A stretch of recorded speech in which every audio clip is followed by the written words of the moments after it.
시청자 여러분 안녕하십니까? 한 주간의 주요 소식을 정리해드리는 헬로티비 전북입니다. 역대급 장마와 폭우로 전북 지역 논밭 곳곳이 쑥대밭으로 변했습니다. 보상받을 길이 막막한 농민들의 심정, 그저 허탈하고 참담하기만 할 텐데요. 피해를 최소화하기 위한 정부 차원의 지원이 절실해 보입니다. 정명기 기자가 보도합니다. 무화과 수확을 앞둔 비닐하우스입니다. 지금이 가장 맛있을 때지만 성한 게 별로 없고 잎은 떨어져 나가 썩어갑니다. 폭우를 견디자마자 폭염까지 닥친 비닐하우스는 벌레 투성입니다. 비닐하우스 안은 여전히 물에 잠겨 있는 상태입니다. 보시다시피 애써 기른 무화과는 흙탕물에 파묻혀 벌레들이 꿰고 있습니다. 죽을 맛이지. 응? 1년 내내 내 피와 땀이 이어가 있는데 후유증이 있으려가 이게 염려가 돼. 복숭아 나무까지는 비바람을 이기지 못해 부러지고 잘 익은 복숭아는 땅바닥에 나뒹 겁니다. 마을 전체가 섬진강물에 잠겼던 남원 지역 농촌마을은 그야말로 쑥대밭이 됐습니다. 이번에 많은 피해를 입은 우리 주민들, 주택이나 농경지에 대해서는 실질적 도움이 되지 못한다. 이번에 특별 재난구역 지정하는 것도 하시지만은 재난구역에 지원할 수 있는 내용을 좀 살피셔가지고 이것을 현실에 가깝게 만들어주시는 게.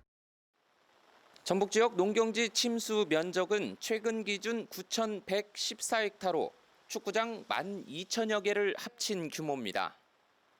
물론 정부와 지자체가 일부 지원하는 농작물 재해보험이 있긴 합니다.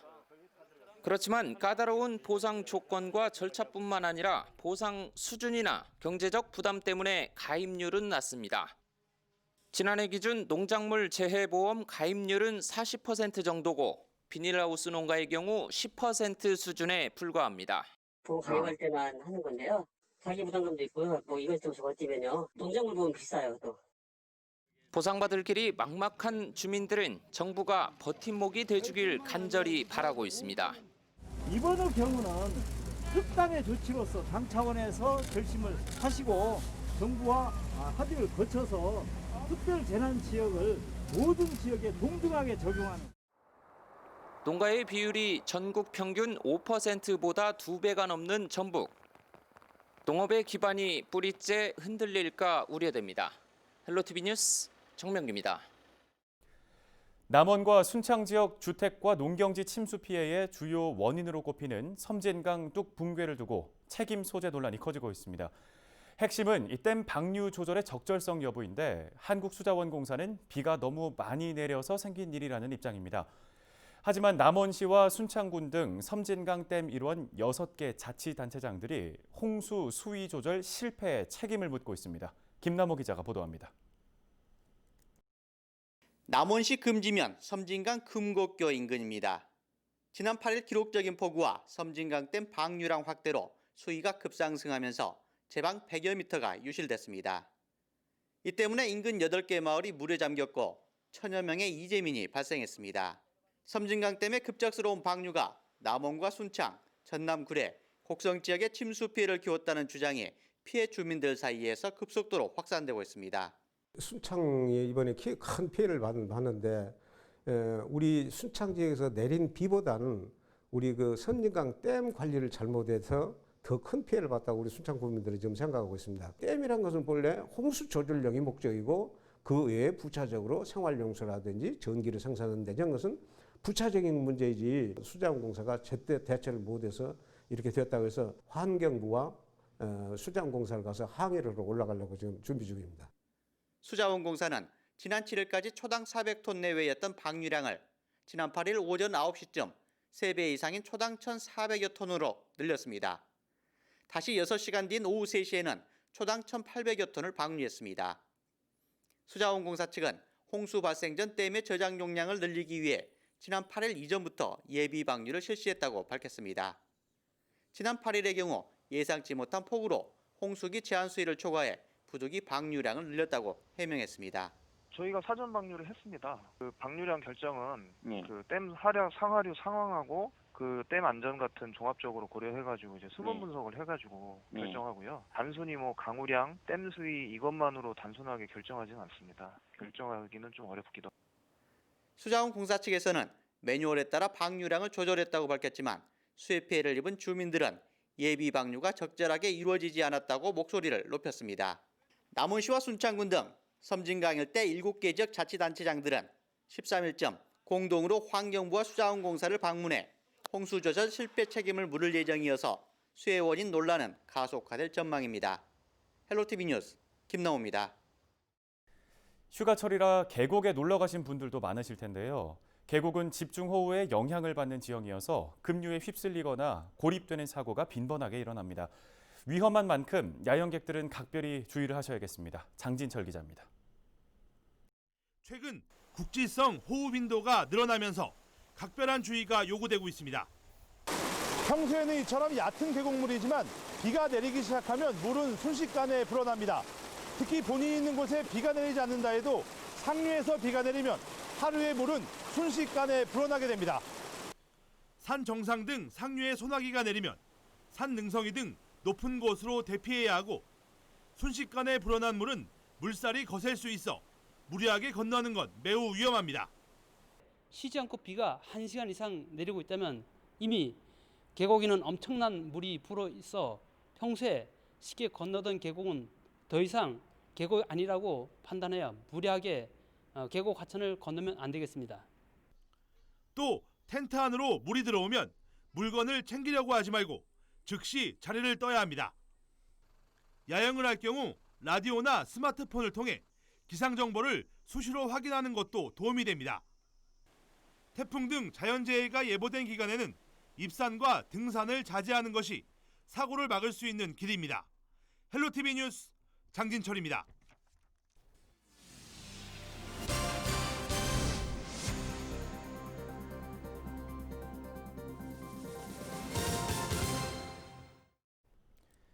다음 소식입니다. 코로나19의 영향으로 전국 대부분 지역의 방문객들이 작년보다 줄어든 것으로 분석됐습니다. 그런데 전북 지역의 경우 오히려 늘어났는데요. 코로나19의 위기를 기회로 만들 수 있는 전북형 관광 정책이 있는 걸까요? 정명기 기자입니다. 아름다운 노을빛으로 유명한 변산반도입니다. 오락가락 빛 속에도 여름 바다를 만끽합니다. 이른바 우중 캠핑을 즐기는 야영객도 적지 않습니다. 숙박비가 안 나오고 갯벌인데 모래사장이라 조개잡기가 편해서 이쪽으로 보통 와요. 최근 한 달여 동안 부안 지역 해수욕장을 찾은 관광객은 11만여 명으로 지난해 같은 기간보다 40%가 늘었습니다. 코로나19 여파에도 관광객이 오히려 증가하고 있는 겁니다. 방금도 들어갔다 왔는데 철저하게 그 마스크 안 쓴 분 계셨는데 절대 입장 못하게 하시더라고요. 어느 곳을 가나 좀 철저하게 검사를 하시는 것 같아요. 문화체육관광부 자료를 보면 특별 여행 주간인 지난달 1일부터 19일 동안 전북을 찾은 여행객은 450만 명이 넘습니다. 작년 같은 기간보다 3% 가까이 늘어난 겁니다. 전북과 강원, 제주를 제외하곤 전국적으로 15% 정도 감소한 것으로 나타났습니다. 코로나 때문에 해외 가지 못하니까 많이 이쪽으로 오시는 것 같기도 하고, 저도 올해는 또 태석강이나 이런 펜션 쪽으로 많이 몰리다 보니까. 이런 분위기 속에 하반기 축제를 열려는 지자체도 나옵니다. 지역 경제나 홍보 효과를 무시할 수 없기 때문에 비대면 온라인 개최와 같은 다양한 방안을 고심 중입니다. 다른 건 공연은 안 하고요. 힐링 체험하는 정도의 지평선 축제는 가는 게 우리가 순응하고 경제를 이끌어가는 거다. 그 메인 프로그램 같은 경우는 하되 이것을 요즘에 유튜브나 또 방송 매체를 통해 가지고 전 국민들이 같이 공유할 수 있는. 반면 코로나를 우려해 축제를 취소하는 지자체도 속속 나옵니다. 야생 음식을 즐기는 완주의 와일드푸드 축제, 부안의 국화빛 축제도 취소됐습니다. 순창 장류축제와 지난 홍삼축제도 마찬가지입니다. 철저한 방역 태세를 견제하면서 전북만의 관광정책으로 코로나19 위기를 기회로 만들 수 있을지 주목됩니다. 헬로티비 뉴스 정명기입니다. 요즘 장바구니 물가가 심상치 않습니다. 길어진 장마 때문에 작황이 나빠지면서 채소값이 특히 크게 올랐다고 합니다. 이세진 기자입니다. 식자재 마트 야채 코너 앞. 여기저기 할인 안내문이 붙었지만 가격표를 바라보던 손님은 몇 번을 망설이다 빈손으로 떠납니다. 비 와가지고 너무 비싸가지고 좀 살기가 좀 너무 어려워요. 도매시장 분위기도 크게 다르지 않습니다. 이른 아침부터 장을 보러 나온 사람들로 붐비지만 선뜻 지갑을 여는 손님은 많지 않습니다. 몇 주 만에 껑충 뛰어오른 채소값에 여기저기서 한숨소리가 들립니다. 가격이 한 3,000원, 4,000원씩이면 2,000원 더 올랐죠. 언제에 비해서? 장마지 오기 전에부터 시작. 2주 전만 하더라도 한 단에 1,000원 정도면 살 수 있었던 대파는 4,000원까지 올랐습니다. 상추와 고추, 쪽파 같은 밭작물 가격 대부분이 2배씩 뛰었습니다. 며칠째 이어진 폭우에 작황을 망친 농가가 많다 보니 시장에 나오는 물량 자체가 줄었습니다. 지금 장마가 있기 때문에 공급이 안 돼서 저희가 판매가 잘 이루어지진 않아요. 채소값 상승은 장마철 흔한 현상이지만 올해는 오름폭이 유독 두드러집니다. 통계청이 발표한 7월 소비자 물가 동향을 보면 지난해 같은 달과 비교해 채소값이 16.3%나 폭등했습니다. 배추와 양파, 상추의 경우에는 30%대 상승률을 기록했습니다. 장마가 짧았던 지난해와 달리 올해는 긴 장마에 많은 비까지 내리면서 농가 출하 자체가 어려워졌기 때문입니다. 채소류하고 과실 쪽으로 해서 신선 채소, 신선 과실 이쪽이 장마의 영향으로 지금 가격이 지금 많이 올랐습니다. 전월비로도 오르고 전년 동월비로도 올랐는데 8월에도 그런 흐름이 지금 이어질 걸로 지금 보입니다. 장맛비가 길어질수록 고온다습한 날씨에 취약한 작물들은 생산성이 더 떨어질 수밖에 없는 상황. 역대 가장 긴 장마에 이름을 올릴 것으로 보이는 이번 장마는 장바구니 물가에도 치명타를 입혔습니다. 헬로티비 뉴스 이세진입니다. 올해 유난히 긴 장마 탓에 벼도열병 확산이 우려되고 있습니다. 도열병은 일종의 곰팡인데요. 일조량이 적고 강수량은 많은 저온다습한 환경에서 발병하기 쉽습니다. 농가에 각별한 주의가 요구됩니다. 이하영 기자입니다. 이른 새벽부터 마을 공동 방제가 시작됐습니다. 최근 계속된 비로 서둘러 방제를 하지 않으면 벼 잎에 도열병이 발생하기 때문입니다. 도열 같은 경우는 장마철에 습도가 높으면 많이 발생하고 있습니다. 미리 사전에 예방 차원에서 도열 방제를 하고 있습니다. 도열병은 병원성 곰팡이에 의해 발병하는 식물병으로 발생 초기에 벼 잎에 압록 갈색의 반점이 생기고 심하게 되면 잎이 말라 죽습니다. 최근 한 달간 일조 시간은 평년보다 40시간 가까이 감소했고 강수량은 80mm 이상 증가하는 등 저온 다습한 환경이 조성되면서 도열병 발생 우려가 커지고 있습니다. 잦은 강우로 인하여 벼농사에 도열병 발생이 우려되고 있습니다.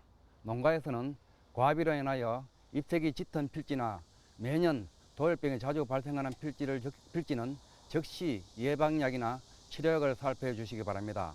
약제 살포 시 문고병이나 먹노린제 등의 약제를 동시에 혼용하여 주시면 더욱 효과가 좋습니다. 특히 올해는 지난해보다 발생 시기가 보름 정도 빠른 데다 면적도 2~3배 많아 잎에 발생한 병원균을 방제하지 않으면 이삭에까지 번질 수 있습니다. 벼 도열병의 피해를 줄이기 위해서는 농가에서는 세심한 관찰과 함께 즉각적인 방제가 필요합니다. 헬로티비 뉴스 이하영입니다. 더불어민주당 신임 대표 선거에 나선 새 후보가 전북 지역을 방문했습니다. 후보자들은 모두 지역 현안에 대한 전폭적인 지원 의사를 밝히면서 표심을 겨냥했습니다. 새 후보의 전북 관련 정책과 공약을 정명기 기자가 정리했습니다. 더불어민주당 대표에 도전하는 이낙연, 김부겸, 박주민 후보. 전북을 찾은 새 후보는 저마다 당심과 민심 잡기에 열을 올렸습니다.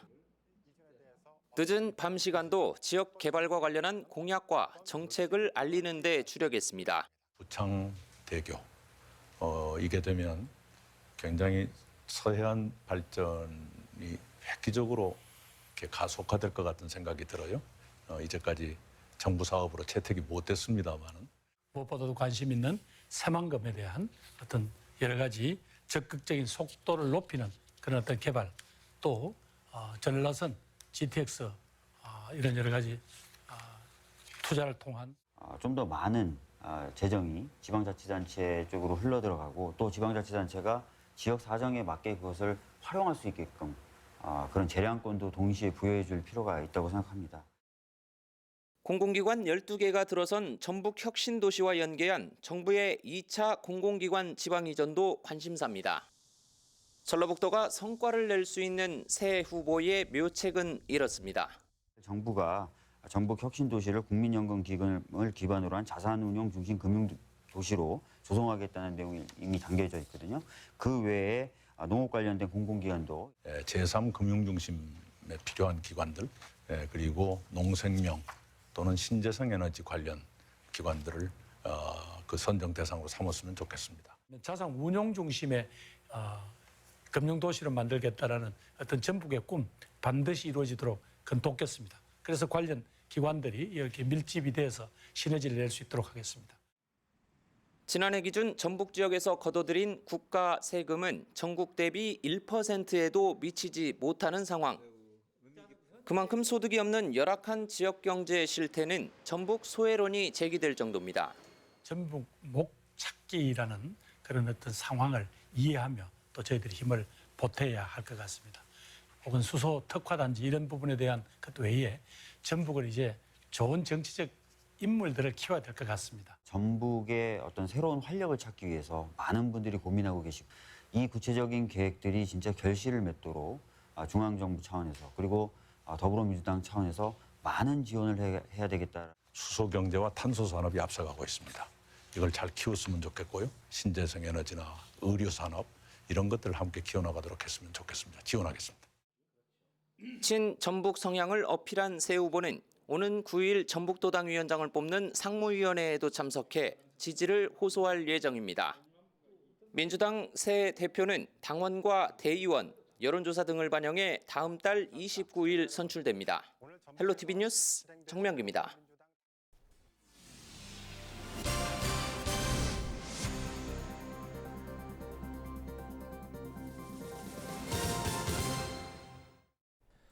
전북 지역에 최고 500mm가 넘도록 쏟아진 집중호우로 도내 주요 문화재가 피해를 입었습니다. 전북도청은 50여일째 이어지는 역대 최장 장마로 도내 문화재 21곳이 피해를 보았다고 밝혔습니다. 국가지정보물 제290호 고창 선운사 대웅전은 지붕 부위에서 누수가 발생해 기와 한 장이 꺼졌습니다. 국가지정사적 제408호 익산 왕궁리 유적도 서동 남측 궁궐 담장의 내외부가 물에 잠기면서 배수 조치가 이루어졌습니다. 전북도는 우선 응급 조치를 하고 문화재청과 협의 후 추가로 조치할 예정입니다. 전주지법 제11형사부는 12일 특정 경제범죄 가중처벌 등에 관한 법률 위반 혐의로 기소된 전주지검 정읍지청 행정직원 A씨에게 징역 7년 6개월을 선고했습니다. 재판부는 피고인은 개인적으로 투자를 했으나 실패하자 검찰 공무원이라는 신분을 이용해 피해자들로부터 거액을 받아냈다고 설명했습니다. 그러면서 아직 다수의 피해자가 돈을 돌려받지 못했고 이들이 엄벌을 요청하고 있다고 양형의 이유를 밝혔는데요. A씨는 지난해 3월부터 최근까지 고수익을 보장하겠다며 지인 등 수십 명으로부터 부동산 투자금 300억여 원을 받고 실제로는 주식에 투자해 손실을 낸 뒤 수익금을 돌려주지 않은 혐의로 기소됐습니다. 일반 마스크를 유해물질 차단 성능이 있는 KF 마스크로 속여 판매한 일당이 붙잡혀 재판에 넘겨졌습니다. 전주지검 남원지청은 사기 및 약사법 위반 등의 혐의로 마스크 제조업체 이사 A씨와 공장장 B씨를 불구속 기소했습니다. A씨는 지난 2월 약국과 의료기기 유통업체에 일반 마스크 39,500장을 KF94 마스크로 속여 판매하고 4천여만 원을 챙긴 혐의를 받고 있습니다. B씨는 A씨와 같은 수법으로 지방경찰청 등에 마스크 34,000장을 납품했습니다. 이상으로 뉴스를 마칩니다. 함께해 주신 여러분 고맙습니다.